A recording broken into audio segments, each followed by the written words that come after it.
Sejarah perkembangan Islam di Eropa. Berdasarkan data sejarah, Islam memasuki benua Eropa melalui 4 periode, yaitu periode kekhalifahan di Andalusia, periode penyebaran tentara Mongol, periode ekspansi kekhalifahan Turki Utsmani, periode imigran Muslim pasca Perang Dunia Kedua. Yang pertama, saya akan menjelaskan periode kekhalifahan di Andalusia. Islam pertama kali masuk ke Spanyol pada tahun 711 Masehi melalui jalur Afrika dan ditandai dengan penaklukan Utsmaniyah atas Hispania, tepatnya pada tanggal 29 April tahun 711 Masehi.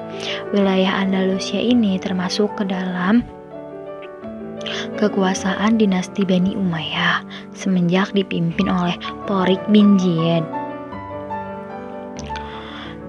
Dan Spanyol diduduki umat Islam pada zaman kekhalifahan Al-Walid pada tahun 705 sampai dengan 715 Masehi, salah seorang khalifah dari Bani Umayyah yang terpusat di Damaskus.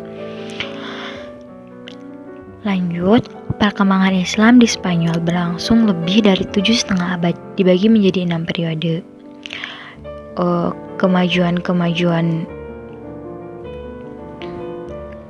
Kemajuan di bidang kemajuan peradaban yang terjadi di Andalusia pada saat itu dipengaruhi oleh kemajuan intelektual yang di dalamnya seperti ilmu filsafat, sains, kedokteran, fikih, musik, dan kesenian. Begitu juga dengan bahasa, kesastraan, dan bangunannya. Di samping dengan itu, dipengaruhi intelektual yang begitu pesat, pengaruh kemajuan di Andalusia juga ditandai dengan adanya penguasa yang kuat, yang berwibawa, dan yang mampu mempersatukan umat Islam. Di antaranya adalah Abdul Ar-Rahman Al-Dakhil, Abdul Ar-Rahman Al-Wasid, dan Abdul Ar-Rahman An-Nasir. Keberhasilan politik pemimpin-pemimpin tersebut ditunjang oleh kebijaksanaan para penguasa lainnya yang mempelopori kegiatan-kegiatan ilmiah dan juga adanya toleransi yang ditegakkan oleh para pemimpin yang ada di sana. Sebab kemunduran Islam di Spanyol terbagi menjadi 2. Terdapat faktor internal dan faktor eksternal. Faktor internal yaitu seperti sistem peralihan kekuasaan yang kurang jelas, seperti munculnya kerajaan-kerajaan kecil, fanatisme kekuasaan, dan kesulitan ekonomi. Faktor eksternal terdapat 2, yaitu wilayah Spanyol yang terpencil dan konflik antara Islam dan Kristen. Lanjut, yang kedua, periode penyebaran tentara Mongol. Pada abad ke-13, Mongol mulai melakukan penaklukan Rus, Volga, Bulgaria, dan Sumancia. Kerajaan Mongol di Eropa pada saat itu terbagi menjadi 2 bagian, yaitu Kekhanan Gerobulan Emas di Eropa Timur dan juga di Eropa Barat. Dan pada awal abad ke-14 mereka mengadopsi agama Islam sebagai agama resmi yang dipimpin oleh Uzbek Khan. Sedangkan umat Islam yang berada di Eropa Timur, mereka sering disebut dengan Tatar oleh orang-orang Rusia Eropa. Sejarah peradaban Turki dalam bentuk kerajaan atau dinasti terbagi dalam 5 periode. Periode pertama tahun 1219 sampai 1402 dimulai dari berdirinya kerajaan. Periode kedua 1402 sampai 1566 ditandai dengan restorasi kerajaan. Periode ketiga tahun 1566 sampai 1599 ditandai dengan kemampuan Utsmani untuk mempertahankan wilayahnya. Periode keempat tahun 1599 sampai 1838 ditandai dengan berlangsungnya surutnya kerajaan. Kemudian lagi kemajuan periode kelima tahun 1839 sampai 1922 ditandai dengan kebangkitan kultural.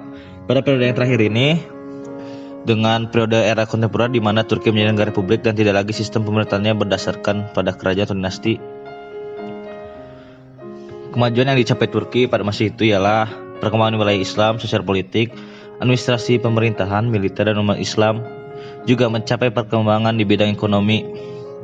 Seterusnya, Turki dan umat Islam berkembang dan maju dalam berbagai bidang sampai Turki memasuki masa reformasi di era kontemporer, di mana Turki bukan lagi pemerintahannya berdasarkan pada sistem kerajaan. Sejak diproklamasikan oleh Mustafa Kemal pada 29 Oktober 1923, Turki memasuki masa reformasi atau masa peralihan dari kekhalifahan ke republik. Kemudian pada dekade 1910-an dan 1930-an, Islam semakin mengalami perubahan yang signifikan di Turki. Pada tahun 1927, jumlah penduduk non-muslim berkurang dari 20% menjadi 2,6% dan terus berkurang. Sebaliknya, populasi umat Islam terus berkembang dan sensus terakhir pada tahun 2000, umat Islam mencapai angka 98%. Perkembangannya dapat dilihat dari pencapaian hukum Islam yang berjalan dengan baik, dan selain tersebut partai-partai yang mewadahi aspirasi kepentingan Islam dan kemajuan negara Turki. Pelaksanaan ritual keagamaan di Turki terisolasi dengan baik tanpa hambatan, dan seluruh ini merupakan simbol perkembangan Islam di Turki era kontemporer. Periode imigran Muslim pasca Perang Dunia Kedua. Di sini banyak yang hancur akibat perang. Eropa perlu merekonstruksi negerinya, terutama dalam bidang industri, karena pada saat itu memang Eropa memerlukan tenaga kerja dengan harga murah. Nah, para tenaga kerja tersebut diambillah sebagian besar dari umat Islam. Pada tahun pertama mereka merekrut pekerja yang dari Karibia dan India. Lalu akhir 1950-an dari Pakistan Barat, dan pada tahun 1971 dari Bangladesh, Pakistan Timur. Dan Inggris juga berupaya menghentikan imigrasi pekerja dengan mengeluarkan undang-undang imigrasi persemakmuran pada tahun 1962, karena ini dimaksud untuk menghentikan arus pekerja. Hal ini tidak mencegah reuni keluarga, justru ini memberikan dampak imigran secara besar-besaran. Dinamika perkembangan Islam pada pasca PD kedua yang terjadi di Inggris tersebut juga terjadi pada di negara-negara Eropa lainnya seperti Jerman, Prancis, Italia. Diawali dengan tujuan menjadi pekerja kasar, lalu setelah proyek selesai mereka melakukan imigran secara besar-besaran dengan membawa keluarga mereka yang berada di tempat asal.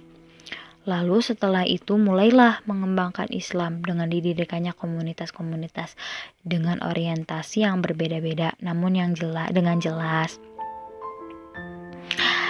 Berikut peninggalan sejarah di Eropa. Ada beberapa peninggalan di Eropa yang masih utuh saat ini. Di antaranya ada beberapa, yaitu pertama, Masjid Mezquita di Spanyol. Kedua, Cathedral of Seville di Spanyol. Ketiga, masjid sekaligus Universitas Qairaunie di Maroko. Dan keempat, Masjid Gazi Husrevbeg di Bosnia. Dan kelima, Masjid Kulshaif di Rusia. Keenam, Masjid Sultan Ahmed atau Blue Mosque di Turki. Dan East London.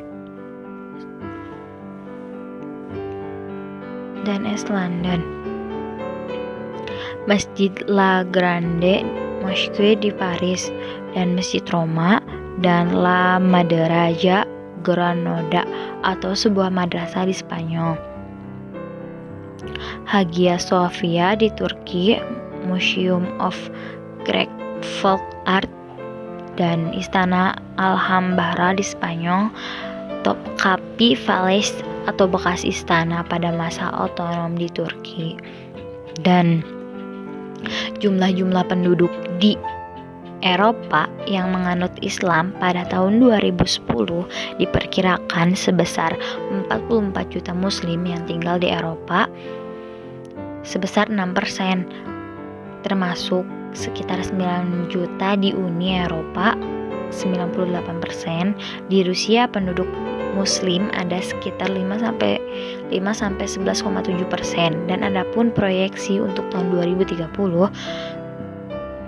penduduk Islam di Eropa akan meningkat menjadi 8%. Terima kasih.